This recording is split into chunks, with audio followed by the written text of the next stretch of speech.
후반기의 특별 새벽기도 셋째 날 하나님 앞에 나온 여러분 가운데 하나님께서 은혜 주시되 갑절의 은혜 주시기를 소망합니다. 하나님의 은혜가 임할 때에 우리 안에 모나고 또 깎여져야 하는 그 부분들이 깎여지고 녹아지는 역사가 있습니다. 그런데 이런 역사가 일어날 때에 다 녹아지는 것이 아니라 녹아지지 않는 덩어리가 있는 것이지요. 우리 영혼 안에 그것이 가시가 되고 걸림이 되어서 힘겹게 살아갑니다. 하나님께서 은혜 주실 때에 그 모든 것이 다 녹아져서 진리 안에서 자유하고 하나님 앞에 신앙생활하는 것이 복된 간증이 있는 삶이 되시기를 소망합니다. 교만이 무엇이며 어떻게 벗어날 수 있는가? 나를 바르게 보게 하고 나를 나답게 살게 하는 하나님의 말씀의 거울을 통해 날마다 우리는 나답게 살 수 있다, 나로 살 수 있다, 이렇게 말씀드렸습니다. 나를 과대 포장하거나 때로는 지나치게 절하시키는 교만의 거울을 날마다 던져버리는 그런 은혜가 있기를 소망합니다. 시기는 무엇이며 어떻게 벗어날 수 있는가? 시기는 온통 모든 관심이 다른 사람에게 있는 것이지요.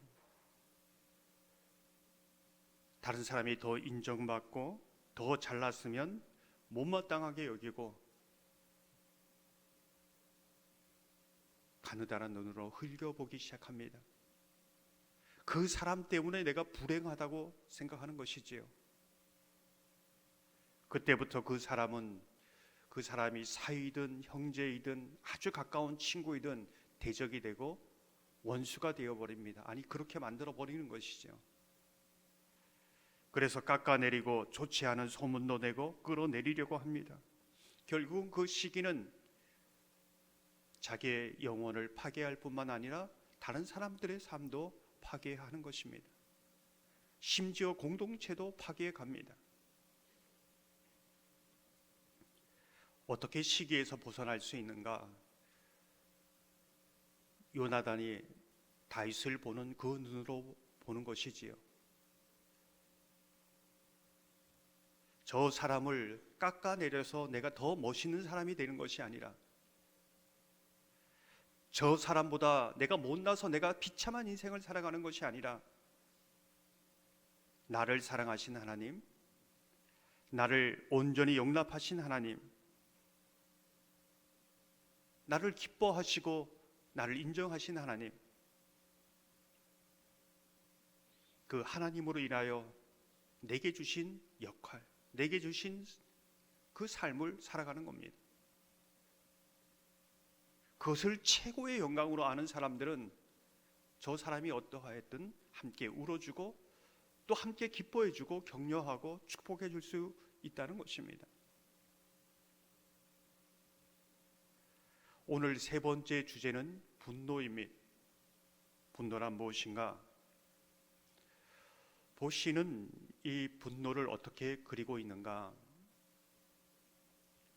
술 취한 어떤 사람이 길거리에서 손에 칼을 들고 살기등록하여 분노하면서 어떤 사람과 싸우고 있는 장면입니다.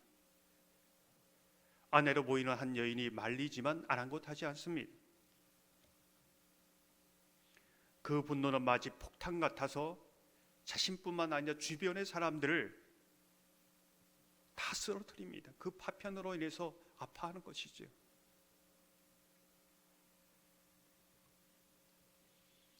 여러분 가운데 분노는 우리에게 주신 하나의 감정 아닙니까?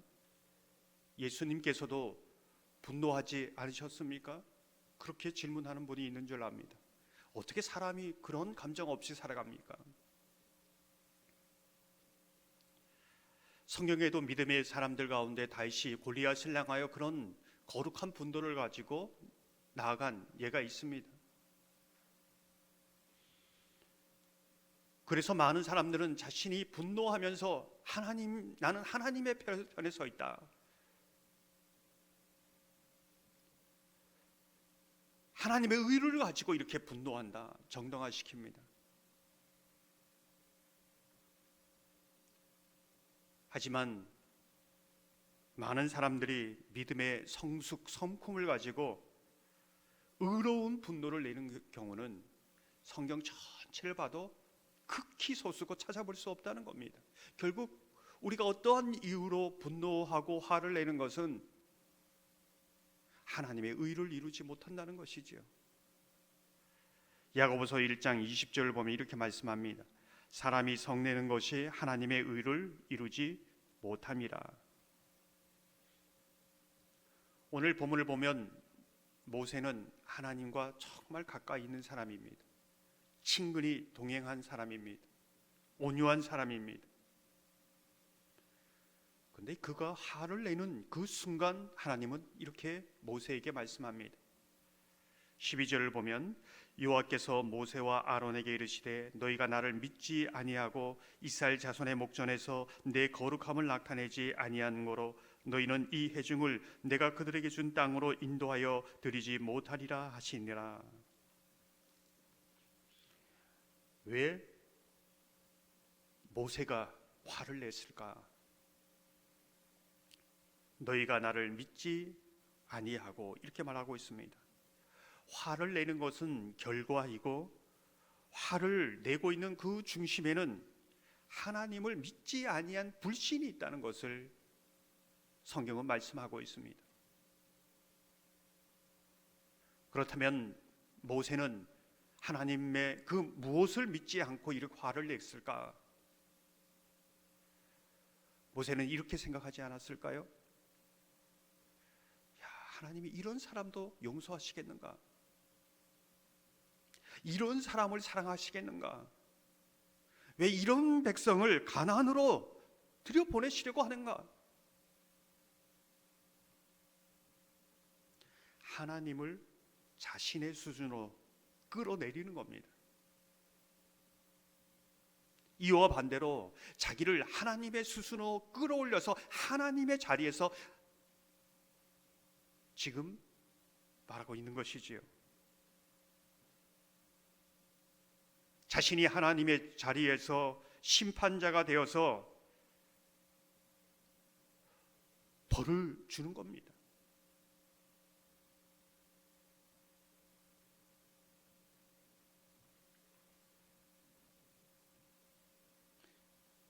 이것이 하나님의 믿지 아니한 그의 불신이었습니다.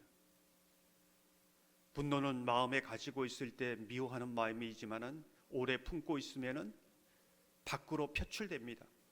물리적인 폭력으로 표출되는 것이죠. 이렇게 보면 모세의 분노는 결국 그 백성 이전에 하나님을 향한 반감입니다. 하나님을 향한 원망과 폭력을 지금 행사하고 있다, 이렇게 볼 수 있는 것입니다. 사실 많은 사람들의 깊은 뿌리에는 하나님을 향하여 폭력을 행사하고 있는 겁니다. 근데 오늘 말씀을 보면 하나님은 하나님의 거룩하심을 나타냈다, 이렇게 말씀하고 있습니다. 그게 무슨 뜻일까요? 어찌 보면 하나님이 분노하셔야지요.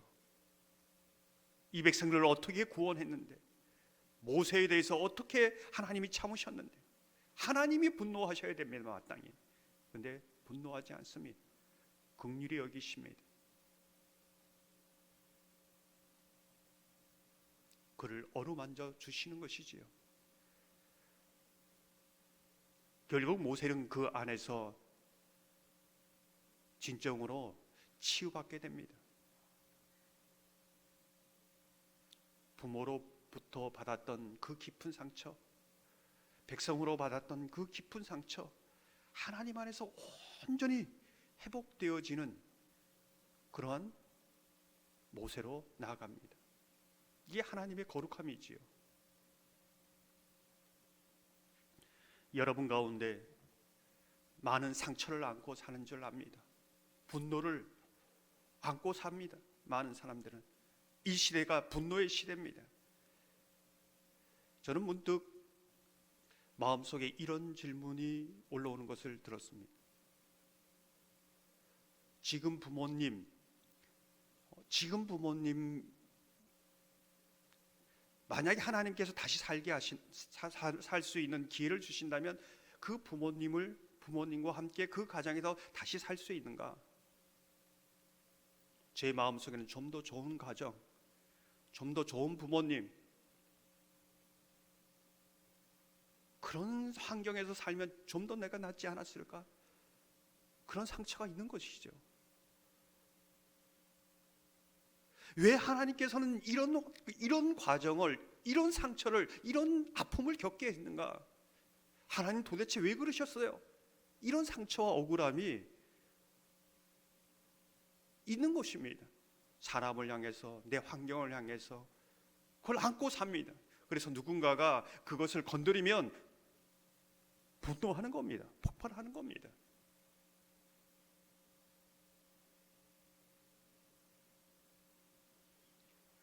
근데 하나님께서 어느 날 이런 깨달음을 줍니다. 이 모든 것은 하나님이 주신 것인데, 하나님이 주신 것은 모든 것이 어떻게 보면 상처로 보이고 패배로 보이는 그런 부분이지만은 결국은 선하시고 아름다운 것인데, 그 감동이 있으면서 하나님, 저에게 또다시 이런 가정에서 또 이런 환경에서 살게 하신다면 그렇게 하겠습니다. 왜요? 하나님은 나에게 가장 좋은 것을 주시고, 하나님은 나를 통하여, 하나님이 주신 것들을 통하여 하나님의 아름다운 계획을 이루어 가시기 때문에 괜찮습니다.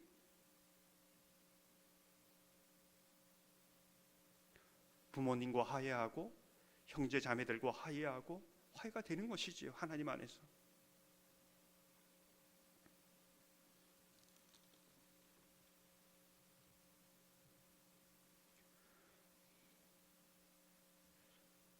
여러분 가운데 이렇게 생각하는 분이 있는 줄 압니다. 어떻게 내가 살아가면서 화를 내지 않고 살아갈 수 있을까? 그거는 어떻게 보면은 인간이 아니라고 생각할 수 있습니다. 하나님의 말씀과 충돌되는 것이죠. 어떻게 해야 되는가? 정신의학자 비터 프랭클은 자극과 반응 사이에는 공간이 있다, 이렇게 말하고 있습니다. 화를 내야 하는 그 순간, 그 공간을 어떤 공간을 가지고 있냐에 따라서 삶이 달라지는 것이지요. 모세를 보면 화를 내야 하는 이 순간, 내가 정말 하나님의 긍휼을 잊고 그 긍휼 때문에 지금 살아있고 살 수 있다는 존재를 기억해야 하지 않았을까요?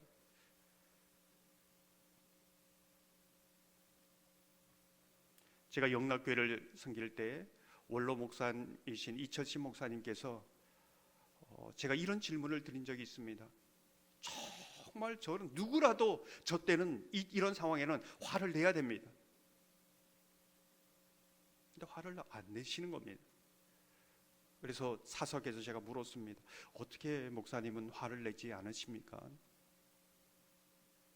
그때 목사님께서 이렇게 대답하십니다. 지금까지 암송한 말씀을 마음속으로 계속 되뇌입니다. 그러다 보면 저에게 올라오는 그 분노화가 조금씩 가라앉습니다.